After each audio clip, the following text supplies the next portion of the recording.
Hey everybody, Matt here from the iWall with an update for you on the tropics, specifically Hurricane Lee. Now a hurricane this evening. We'll be talking about what it's going to do over the next several days and probably for a while. I have a feeling we're going to be talking about this for the next 7 to 10 days in some capacity, but more on that in a second. One quick note, have sort of discovered weather TikTok, which is the depths of bizarre. I've seen psychics, category 6 people. I've seen people hyping up and saying that this is coming to a specific place at a specific time. Man, it's all crap. All right. I know most of y'all understand that. We're here to provide more sober analysis and be more boring. But frankly, when you're talking about hurricanes, that's good because there's a lot of opportunity for false alarm and fear. So we're here to kind of temper that down and just tell you what we know. That's how we operate. That's how our site, theiwall.com, operates as well. So you can check that out for more. All right, anyway, let's get to the story here. Lee, forecast to come to the west and stay to the north of the Caribbean islands. Here you can see Puerto Rico just behind my head right there, the Virgin Islands. Everything is probably going to stay to the north, we think, as we go into early next week. So this will continue to steadily move along. Notice how strong it's supposed to get. We're talking winds of 150 miles an hour forecast. It is moving over some exceptionally warm water, which you can kind of see highlighted behind the image there, the darker reds indicating the really warm water that exists. So this thing's going to go off to the races. It's going to put on a show. While Puerto Rico, the Virgin Islands, and really the Leeward Islands won't necessarily be directly impacted by Lee, there will likely be fringe impacts, marine impacts, rough surf, rip currents, which can be very deadly. You really have to respect rip currents when you're out swimming. So keep that in mind. In addition to the rough surf, maybe a couple extra showers or things like that. So just be aware of it in the islands, but direct impacts, thankfully, mercifully, not expected from this. So a lot of people want to understand, what is Lee going to do? I've seen a lot of people worried about the East Coast, worried about Florida, worried about the Bahamas, worried about Puerto Rico, worried about Bermuda, worried about Canada. There's a lot of worry, and I understand you're seeing this kind of storm that's probably going to be close to, if not a Category 5 storm out in the Atlantic. You've seen what's happened in the Gulf in recent years, and people's memories are fresh. I understand that. Here's the deal. Florida, probably not going to have to worry about this. This storm, as you can see, will gain probably enough latitude and enough spread here in the options that it will not get too close to Florida. It would take some sort of massive correction, massive model failure.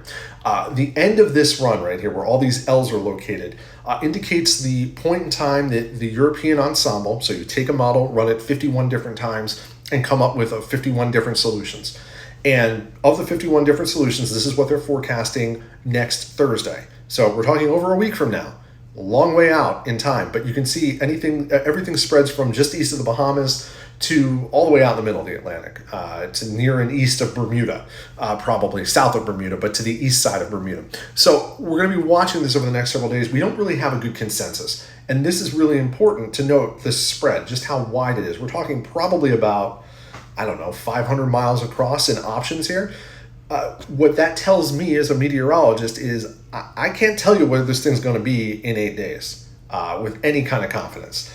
There's a widespread, a lot of possibilities exist, and a lot of things will be contingent on how exactly stuff sets up. You're always going to see outliers like this. Those are usually outliers. So I understand if somebody in Florida is saying, well, wait a minute, you think I'm safe? Well, look at this guy right here. Yeah, we see that. We don't really buy that. Usually when something is this far out of what we'd call sort of the consensus band, it's probably not going to verify. Sure, there's maybe a 0.1% chance or something, and that could always happen. But we would start to see more support for this. And right now we don't have any support from any other model. So this little guy's on its own right now. Everything else, this is kind of in the consensus of tropical models, other global models that we look at, all sorts of different things. Say somewhere in here. All right, that's the first step. Let's talk about the second step. So when we're tracking tropical systems like this, we have to be mindful that there's going to be a spread in options because it's all contingent on exactly where certain weather systems set up. So if we take a look at this map right here, this is the forecast for the same time that I showed you that end map was. So that's 8 days from now, next Thursday.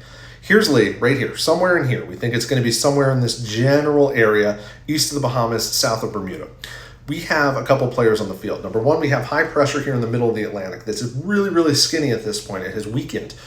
from where it was earlier in Lee's life cycle. That's what's helped to steer it more to the north here and gets it north of the islands and north of the Bahamas. By next Thursday, that's weakened. You also have a pretty sharp trough of low pressure in the atmosphere. This is looking up 20,000 feet, what's happening with weather systems, and here's what we would call a trough digging into the east. So you've got Lee somewhere down here, you've got this trough in the east, you've got high pressure here, you've got this thing right over here, which is, I believe, 96L, which would be the next system, possibly Margot, that would be out in the middle of the Atlantic. So you've got all these different things, and you've got a pretty good ridge of high pressure over top of all this, just south of Greenland and into Atlantic Canada. All of these features are going to play a role in ultimately what happens to Lee. So we can't tell you 8 days from now specifically how deep this trough is going to be. Is it going to extend down to Florida, which would maybe capture Lee and push it more toward the Carolinas? Is it going to stay where it's shown here, which would probably allow Lee to go north or north-northwest off the coast? Is this trough going to be even more strong than what we think in offshore, in which case Lee could be captured or maybe even directed north and off the coast and out to sea? Or is that trough maybe not even going to be there, be really, really shallow, and Lee's kind of left behind here to do its own thing, guided by whatever this high pressure system does? And oh, by the way, what's this high going to do? Is it going to be strong? Is it going to be weak? We don't know. There's a lot of unanswered questions, what we would derisively refer to as known unknowns. These are things we know that we don't know. We know that a lot of features are going to be here, but we don't know exactly where they're going to be, and that is the key to figuring out Lee's ultimate track. Unfortunately, 8 days from now, a lot of options. Everyone on the East Coast should probably watch it, not panic about it. I mean, we're over 8 days away right now from this thing even getting close to the East Coast. People in the Bahamas definitely want to watch it because it's not too far away at this point. People in Florida should still watch, but we think you're safe. Like I said, pretty confident that you're safe at this point, and folks in the islands obviously should watch this over the next couple of days just to make sure it doesn't get any closer and maybe increase some of those fringe impacts. And oh, by the way, Atlantic Canada, Bermuda also need to watch this very closely. So a lot of people need to watch it. Nobody needs to panic over it right now. We just don't know what it's going to do. And oh, by the way, one other note, this is going to be going to the north toward a pretty deep pool of cool water that was left behind from Hurricanes Idalia and Franklin that passed over there. So even if Lee becomes a Category 5 storm, when it gets up here, it's going to run into some colder water eventually. We think maybe it skirts around that somehow. I don't know. Tough to say at this point, but there are a lot of things and a lot of chaotic things that could really change this outcome a little bit as we go forward in time. Anyway, don't want to ramble too much here, but I just want you to understand that this is a very difficult forecast, and there's nobody that has any answers to this. So I'm telling you what we know. I'm showing you exactly what we look at as meteorologists to try and figure out where hurricanes are going to track so you can understand where we're coming from at this point in time and why there is uncertainty. So stay tuned. We'll see what happens. But for now, right now, Lee is just going to kind of put on a show out in the open ocean, and hopefully it stays that way for the rest of its life cycle. But if not, we'll let you know and keep you posted. Take care.